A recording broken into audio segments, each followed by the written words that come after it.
उत्तर प्रदेश में चुनावी मोड में बीजेपी दिखाई दे रही है। विपक्ष पर जबरदस्त तरीके से हमलावर। आज लखनऊ में यूपी बीजेपी कार्यसमिति की बैठक हुई, जिसमें मुख्यमंत्री योगी आदित्यनाथ ने समाजवादी पार्टी को निशाने पर लिया। आइए आपको सुनवाते हैं। उत्तर प्रदेश की सुरक्षा एजेंसियों ने जिस तरीके से देश के खिलाफ षड्यंत्र रचने वाले आतंकी संगठनों को अपनी गिरफ्त में लिया और तब एक जिम्मेदार नेता के द्वारा ये बयानबाजी की जा रही है कि हमें उत्तर प्रदेश शासन पर और प्रदेश की सुरक्षा एजेंसियों पर विश्वास नहीं, या आखिर किस मंशा को प्रदर्शित करता है और इनका वास्तविक चरित्र देखना है तो 2012 में समाजवादी पार्टी की सरकार आने के बाद उस सरकार का जो कोई फैसला था तो पहला फैसला था कि सीआरपीएफ कैंप रामपुर रहा हो, अयोध्या में राम जन्मभूमि रहा हो, अयोध्या, काशी और लखनऊ की कचहरियों पर जो आतंकी हमले हुए थे, इन आतंकी हमलों के लिए जिम्मेदार आतंकवादियों के मुकदमों को वापस लेने की कुत्सित मंशा उस सरकार की वास्तविकता को प्रदर्शित करता है। अगर कल समाजवादी पार्टी के लोग आगरा में पाकिस्तान के समर्थन में नारेबाजी करते हैं तो आप स्वयं अनुमान कर सकते हैं कि देश और प्रदेश की सुरक्षा के बारे में इनके पास किस प्रकार का ब्लूप्रिंट है। यह इस चीज को बताता है कि लोग वोट बैंक के लिए राष्ट्रीय सुरक्षा के साथ खिलवाड़ करने में कोई परहेज नहीं करते। इनके लिए राष्ट्रीय सुरक्षा कोई मायने नहीं रखती है। ये हर एक उस मुद्दे को राजनीतिक तंग दायरे में देखना चाहते हैं जो संवेदनशील हैं, राष्ट्रीय सुरक्षा के लिए अत्यंत महत्वपूर्ण हैं। उन मुद्दों को भी संकीर्ण दायरे में देखने का प्रयास करते हैं। और डिबेट में हमारे साथ खास मेहमान जुड़ गए हैं। बीजेपी से हमारे साथ नुपुर शर्मा इस वक्त मौजूद हैं, कांग्रेस पार्टी से मुकेश शर्मा जी हमारे साथ हैं, समाजवादी पार्टी से आशुतोष वर्मा हमारे साथ मौजूद हैं और वरिष्ठ पत्रकार शरद प्रधान जी हमारे साथ जुड़ गए हैं। सबसे पहले शुरुआत में आशुतोष वर्मा जी आपके साथ ही करना चाहूंगी। योगी आदित्यनाथ ये कह रहे हैं कि आपकी पार्टी जिस समय सत्ता में थी राष्ट्रीय सुरक्षा से खिलवाड़ करने का काम उस समय भी किया और अब चुनाव से पहले कल के दिन भी जब प्रोटेस्ट किया तो पाकिस्तान के समर्थन में वहां नारे लग गए। नहीं मीनाक्षी जी, मुझे लगता है कि योगी आदित्यनाथ अपना रिपोर्ट कार्ड कभी देखते नहीं है, क्योंकि जिस व्यक्ति पे इतनी ज्यादा गंभीर धाराएं लगी हैं, अगर वो मुख्यमंत्री पे बैठ जाए और इतनी बड़ी बड़ी बातें बोले बिना किसी डाटा के और बिना किसी तथ्य के, तो मुझे लगता है ये शर्मनाक है। अपने ऊपर खुद के सारे केस धुलवाने के बाद अभी 4 ही दिन पहले उत्तर प्रदेश की धरती के अंदर, लखनऊ के अंदर अलकायदा के लोग पकड़े जा रहे हैं और ये भारतीय समाजवादी पार्टी के ऊपर आरोप लगा रहे हैं। समाजवादी पार्टी के आरोप में लगाने के लिए जो बात कह रहे हैं उसके लिए वहां आगरा की पुलिस, वहां का आपका सवाल इस बात पर उठ रहा है, सवाल समाजवादी पार्टी के प्रोटेस्ट में अगर पाकिस्तान के समर्थन में नारे लगेंगे, सवाल उस पर उठ रहा है। नहीं, कैसे समर्थन? राज आपका है, कौन समर्थन पे है? उत्तर प्रदेश की सरकार आपकी है, केंद्र की सरकार आपकी है, पाकिस्तान के नारे लग रहे हैं तो ये आपकी ढीला ढवाली है। और वहां की पुलिस तो साफ साफ बोल रही है। हमारे समाजवादी पार्टी के जिला अध्यक्ष ने कल ही लिख के बोल दिया था कि ये लोग हमारी पार्टी के नहीं है, ये भारतीय जनता पार्टी के गुंडे हैं जो वहां पे जाके अराजकता फैलाने की कोशिश कर रहे हैं। असल में परेशानी ये है किस तरीके से हिंदू मुस्लिम, हिंदुस्तान पाकिस्तान करके मूलभूत जो परेशानियां हैं उनसे देश को डिरेल कर दिया जाए। बेरोजगारी भी कोई बात ना करे, कोरोना में हो गई अनियमितताएं में बात ना किया जाए, महिला सुरक्षा में बात ना किया जाए, महंगाई में बात ना की जाए। नुपुर शर्मा जी, वो तो कह रहे हैं कि आपकी पुलिस इस पर फेल हुई कि वो नहीं पकड़ पाई ऐसे लोगों को। नमस्कार मीनाक्षी जी, आपको तो सबसे पहली बात तो ये है आए हैं समाजवादी पार्टी के, ये जानते नहीं होंगे इनके खुद के अखिलेश यादव जी के ऊपर पत्रकारों से मारपिटाई करने तक का केस रजिस्टर्ड है। इन्फोर्समेंट डायरेक्टरेट ने भी मनी लॉन्ड्रिंग और इलीगल पाइपलाइन के ऊपर नहीं बोले। मीनाक्षी जी आशुतोष जी सुन लीजिए, ठीक है, एक बार सुन लीजिए, आपने भी अपना पॉइंट पूरा रखा था।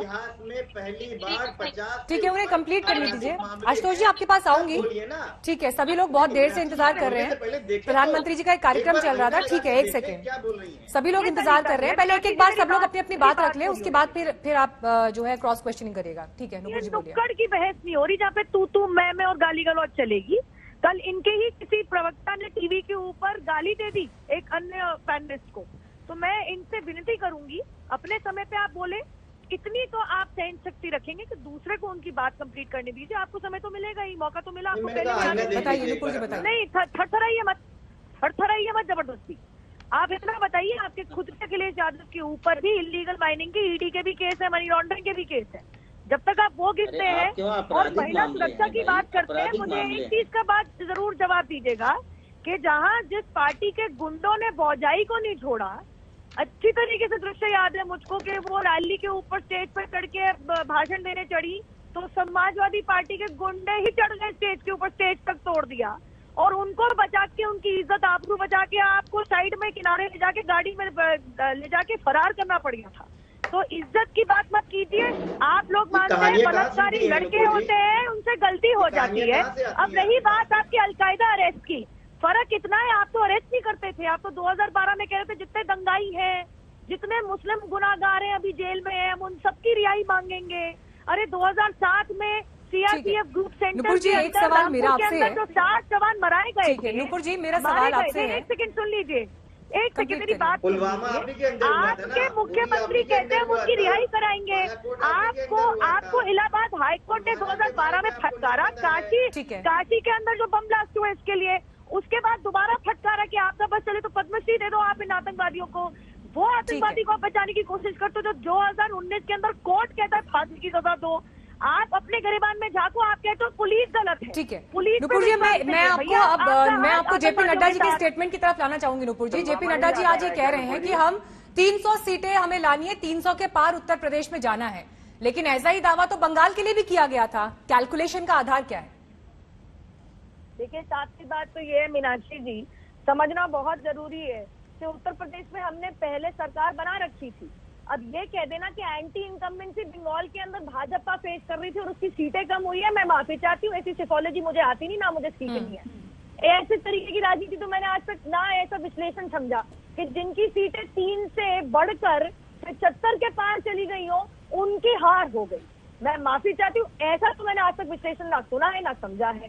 जब हमने 22 सीटें कही थी हम लेके आएंगे लोकसभा में, लोगों ने खिल्ली उड़ाई थी तुम्हारी आएंगी लोकसभा में। अरे 0 से 3, 3 से 11 और 11 से 42% तक हम अपना वोट शेयर लेके गए थे 2019 के अंदर। 18 लोकसभा सीटें आई थी। आज भी प्रिंसिपल ऑपोजिशन पार्टी हम है, जबकि बंगाल के अंदर माना जाता है संघ का परचम इतना नहीं लहरा हुआ। हमने कभी सरकार बंगाल में चलाई नहीं, उसके बावजूद हमने अपनी इलेक्टोरल 300 का टारगेट तो ठीक है, लेकिन जिला पंचायत की डायरेक्ट वोटिंग में क्यों हार गए? जिला पंचायत की डायरेक्ट वोटिंग में क्यों हार गए? उसके बाद अगर आप ब्लॉक के अगर आप चुनाव देखेंगी और आप पंचायत अध्यक्ष के चुनाव देखेंगी तो हम ही जीते हैं।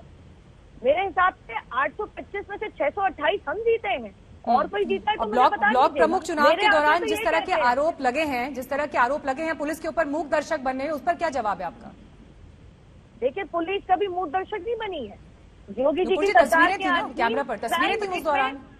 क्राइम फर्क इतना है कि उस जमाने में जिस पुलिस पे ये ट्रस्ट नहीं करते थे, भरोसा नहीं करते थे, वो इनएक्टिव थी, काम ही नहीं करती थी। और अब योगी जी की सरकार के अधीन फर्क इतना है कि लॉ एंड ऑर्डर में क्राइम रेट में 30% की गिरावट आई है।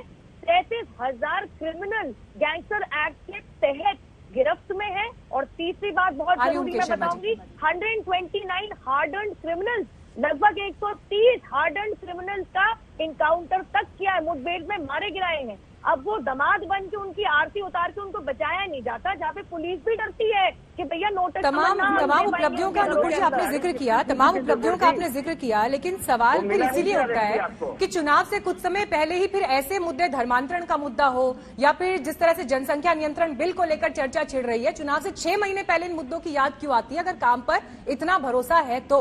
लेकिन मुकेश शर्मा जी, आपको भी पहले, ठीक है रुक जाऊंगी, हाँ बिल्कुल दीजिएगा। मुकेश शर्मा जी, आप भी एक बार अपना कॉमेंट यहाँ पर दे दीजिए। देखिए, जितने एग्रेसिव तरीके से बीजेपी अब जमीन पर उतरती हुई दिखाई दे रही है, कल प्रधानमंत्री ने तमाम योजनाओं का ऐलान किया काशी से, उसके बाद जेपी नड्डा आज वर्चुअली संबोधित कर रहे थे।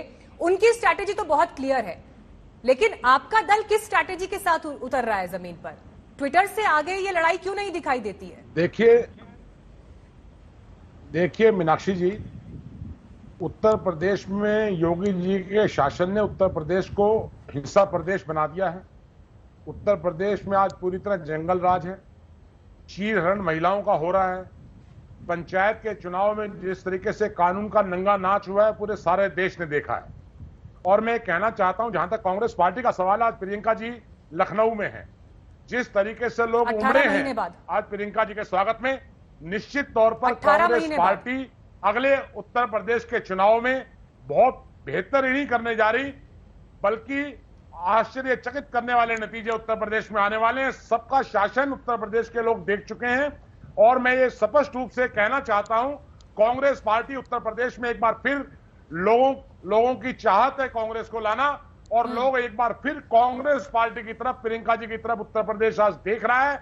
और उसमें निश्चित तौर पर जिस तरीके से गांव का जो छोटा वर्कर था, जो गली कूचे मोहल्लों में कांग्रेस का कार्यकर्ता था, उसको प्रियंका जी के आने के बाद वो घर से निकला है। नहीं, लेकिन अगर सड़कों पर ऐसा है झंडा मुकेश लेकर शर्मा चल रहा है जी, नहीं कि नहीं, अगर ऐसा है मुकेश शर्मा जी, प्रियंका गांधी के जाने का इतना असर है, यूपी का प्रभार लेने पर अगर इतना असर है प्रियंका गांधी के व्यक्तित्व का, ये बताइए रायबरेली आपने क्यों गंवा दिया फिर जिला पंचायत में?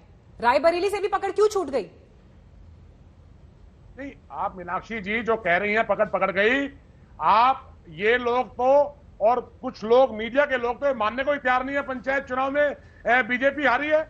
और मैं आपको कहना चाहता हूं, ये टोटल चुनाव जो चेयरमैन के हुए हैं, ये टोटल पूरे तरीके से सरकारी एजेंसियों का खेल है। कांग्रेस पार्टी का गढ़ है रायबरेली। उत्तर प्रदेश में चुनाव कराया मैं तो ये कह रही हूँ आपको मुकेश शर्मा जी, अमेठी तो पहले ही छूट गया आपसे पिछले चुनाव में, पिछले लोकसभा चुनाव में अमेठी हाथ से निकल गया, लेकिन जिला पंचायत जो कि जमीनी स्तर का चुनाव माना जाता है, रायबरेली में उससे पकड़ क्यों छूट गई? अगर प्रियंका गांधी का इतना असर है जमीन पर तो। मैं दे रहा हूँ, इसका जवाब आपको मैं दे रहा हूँ। भारतीय जनता पार्टी की लॉ में 2 सीटें थी, नहीं करना चाहिए। कौन चुनाव हारता है, कौन जीतता है? आप छल से, कपट से, झूठ से, जुमलों से आप एक बार चुनाव हरा सकते हैं। ध्यान रखिएगा, काट की आंधी एक बार चढ़ती है। मैं आपको एक बात स्पष्ट रूप से कह दूं, डायरेक्ट वोटिंग में तो हारे हैं ना, लेकिन वो भारतीय जनता पार्टी के शासन के खिलाफ प्रियंका जी ने बिगुल बजाया है और निश्चित तौर पर उत्तर प्रदेश में अगली सरकार भाजपा की नहीं बनेगी, ये मैं दावे के साथ कहना चाहता हूं। और कांग्रेस शरद प्रधान जी, पर लड़ रही है। मेरा आपसे सीधा सवाल ये, नेतृत्व में लड़ रही है। ठीक है, हमारा एक कार्यकर्ता। ठीक है मुकेश जी, आपने अपना पॉइंट रखा। मैं अब शरद प्रधान जी के पास जाना चाहूंगी। शरद प्रधान जी, देखिए जिस तरह से जेपी नड्डा जी अब 300 पार का नारा दे रहे हैं, कल प्रधानमंत्री ने आके जो स्पीच दी है काशी को लेकर, 3 मुख्य मुद्दे उसमें थे। उन्होंने मुख्यमंत्री योगी आदित्यनाथ की तारीफ की, कोरोना के मैनेजमेंट को लेकर क्लीन चिट दिया और पूर्वांचल के लिए बिगुल फूंक दिया। बीजेपी का इसे आप ओवर कॉन्फिडेंस देख रहे हैं 300 पार, या फिर एक बेचैनी के तौर पर देख रहे हैं, या आपको दावों में वाकई जमीन पर दम दिखाई देता है? देखिए, प्रधानमंत्री ने जिस तरीके से योगी आदित्यनाथ की तारीफ करी, तो उनका उसके 2-3 मकसद रहे होंगे।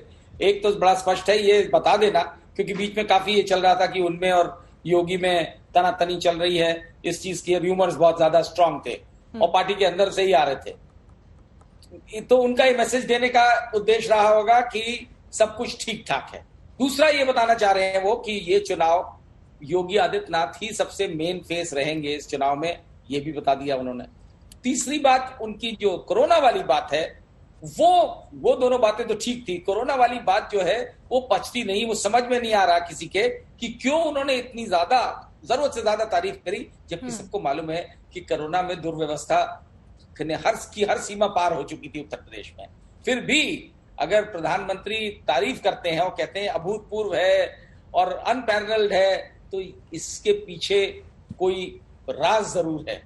क्योंकि एक तो ये हो सकता है कि वो एक नया नैरेटिव क्रिएट कर देना चाह रहे हैं, क्योंकि ये तो स्पष्ट है कि योगी आदित्यनाथ का हिंदुत्व का चेहरा लेकर के चुनाव में आगे बढ़ा जाएगा। अयोध्या का मंदिर रहेगा, हिंदुत्व रहेगा। योगी आदित्यनाथ के से ज्यादा बेहतर हिंदुत्व का चेहरा इनके पास नहीं है, क्योंकि वो भगवा पहनते हैं तो और एक मंदिर के मठ के अध्यक्ष हैं। तो उनको जो है, उनके अगेंस्ट सबसे बड़ी चीज जो जाती है वो कोरोना का मिसमैनेजमेंट। उसको कवर अप करने के लिए देखिए, प्रधानमंत्री नरेंद्र मोदी नैरेटिव क्रिएट करने में उनको महारत हासिल है, चाहे वो किसी बिना आधार के हो, चाहे किसी झूठे फॉल्सहुड पर हो। तो वो एक नया नैरेटिव क्रिएट कर रहे हैं कि इतना बढ़िया कोरोना मैनेजमेंट हुआ। और या उनका ये, मुझे नहीं लगता कि उनका ये कहने का मतलब होगा 300 पार का दावा। 300 पार का दावा, देखिए ये तो पार्टी उत्साहित करने के लिए हर पार्टी करती है, स्पेशली जो पावर में होती है, जिसने ऑलरेडी 324 सीटें पिछली बार जीती हैं। तो वो और क्या कहेगा? जवाब देंगी। ठीक है नुपुर जी, मैं आपके पास वही पॉइंट लेकर वापस आ रही हूँ। लास्ट मिनट के जो एडजस्टमेंट्स अब उत्तर प्रदेश में दिखाई दे रहे हैं, चाहे वो जनसंख्या नियंत्रण बिल पर चर्चा को लेकर हो, धर्मांतरण का मुद्दा हो, या अब कैबिनेट एक्सपेंशन की तमाम बातें आ रही हैं सामने, अपना दल को जिस तरह से सेंट्रल कैबिनेट में शामिल किया गया, विपक्ष को ये तो दिखाई दे ही रहा है ना इसमें कि आखिरी मोमेंट पर ये तमाम एडजस्टमेंट जो है चुनावी राजनीति का हिस्सा है। देखिए, सबसे पहली बात तो ये जानना जरूरी है कि कैबिनेट रिशफल एक मुख्यमंत्री का विशेषाधिकार है। 2019 अगस्त में भी हुआ था। अब उनकी मर्जी है, उनको जैसे करना है, क्या नहीं करना। लेकिन संजय निषाद भी तो नाराज है ना आपसे। संजय निषाद नाराज है, नाराजगी जाहिर कर रहे हैं। वो पार्टी परमुटेशन कॉम्बिनेशन तो बिठाने पड़ेंगे ना। वो पार्टी की अपनी मर्जी है, वो कैसे कैबिनेट रिशफल करेगी। मैं माफी चाहती हूँ, अब वो जमाना नहीं है कि कुछ चंद पत्रकार और कुछ लॉबियस्ट फोन पे डिसाइड करते थे जैसे कांग्रेस के कार्यकाल में कि कौन सा मंत्री कौन से पद पे बैठेगा और क्या पोर्टफोलियो मिलेगा। ये कंप्लीटली लोकतंत्र में हमारे संवैधानिक आधार पे ये बिल्कुल विशेषाधिकार मुख्यमंत्री प्रधानमंत्री का होता है। इसमें हम यहाँ बैठ के डिस्कशन नहीं कर सकते। Let's have that clear. Point number 2, Meenakshi ji, मैं आपको बताना चाहूंगी। अब देखिए, जो फोर्थ रिलीजियस कन्वर्जन होता है, इसमें तो लगभग 8 राज्य सरकारों ने अपने कानून पारित कर रखे हैं। जो उत्तर प्रदेश ने कानून पारित किया है वो वीरभद्र सिंह जी की सरकार ने 2006 में हिमाचल प्रदेश में कर दिया था। तब कोई ऑपोजिशन नहीं था, तब कोई धरने प्रदर्शन और फालतू की बयानबाजी नहीं हो रही थी। और रही बात हमारी नीतियों की, लगभग 37 ऐसे बिल हैं जो संसद के अंदर टेबल हो चुके हैं to bring in population control law. तो अब कौन सी नई चीज आ गई? हाँ, कांग्रेस से जरूर नहीं, लेकिन सवाल इस पर इसलिए था ना कि सरकार तो 4 साल हो गए काम करते हुए, तो पहले ये बिल क्यों नहीं आया, इसको लेकर ये सवाल था।